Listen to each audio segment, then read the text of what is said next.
Thousands of international students in Australia are living in extreme financial hardship. Far from living the dream, 1 in 4 is struggling to afford a decent meal, and they're going to extraordinary lengths to make ends meet. Louis' van has been feeding Hobart's homeless for years. It's now making a once-a-week stop at the University of Tasmania campus. International students are among those using the service. EJO says many people studying from overseas are struggling to make ends meet. I'm from Penang, Malaysia, which we have street food and we just have food everywhere and it's super cheap. And then coming here, everything's just expensive. Some students even scavenge in bins outside food outlets in what they call dumpster diving. What do you reckon was wrong with it? Just didn't.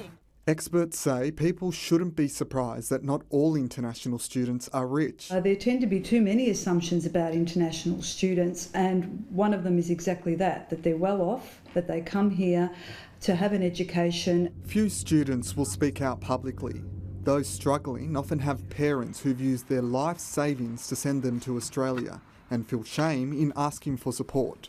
They don't want people to look down on them or their families and see them as this lesser of a student or human being compared to the other people here who live comfortable lives. The international education market is Australia's third largest export industry. Associate Professor Arkutis says her studies suggest a quarter of the 500,000 international students in Australia are living under extreme financial hardship. We need to be supporting them in their studies here because of their vital contribution. And some of my friends would just have days where they'll eat just 1 or 2 meals just because they want to save money for other things like rent. The hardships aren't just confined to food and rent. There is a crisis of isolation here. We have people who live miles away from their home families, from their fathers, from their mothers, from their sisters. So sometimes those people can actually go through times of anxiety. The high Australian dollar, visa conditions limiting their work hours and cost of transport add to the challenges. There are calls for more to be done. One of the things that we could actually do for them is give them concessions that are the same as what our local students receive in terms of transportation. Why not have something like a food bank? Why not such a thing? The University of Tasmania is not commenting. Pablo Vinales, ABC News. The Federal Minister for International Education, Senator Richard Colbeck, joins me now. Senator Colbeck, were you aware that up to 1 in 4 international students was living on the poverty line?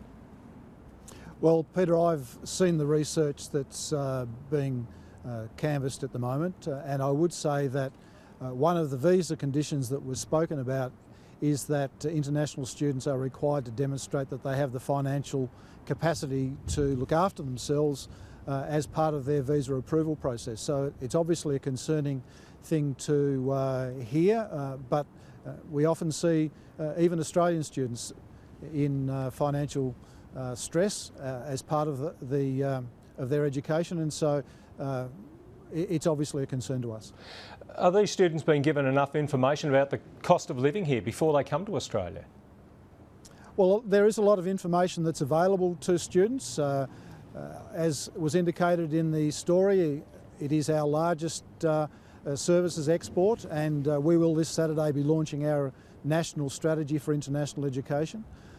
We'll be looking at a range of issues. Would that strategy, as was suggested in the story, include providing international students with access to concessions or loosening the restrictions that are on them to allow them to work more hours here? Well, no, it won't be providing them with concessions. As I said, part of the visa application process is that they demonstrate that they have the capacity to look after themselves when they're here in Australia. We have some very generous work rights here in this country where students can work for up to 20 hours a week while they're studying. They can work as long as they like when their courses aren't sitting, and we have very generous post-education work rights in this country. So there are real opportunities for them to supplement their incomes, but they are required to demonstrate that they can support themselves as part of their visa application process. So you think the federal government is living up to its responsibilities to these students before they come here? As you say, it is our third biggest export. We recognise that it is a significant investment by parents in sending their students to Australia, but we have a responsibility to Australian students, and we do ask that they make sure that they have the capacity to financially support themselves before they come to Australia. Senator Colbeck, thank you for your time. Thanks.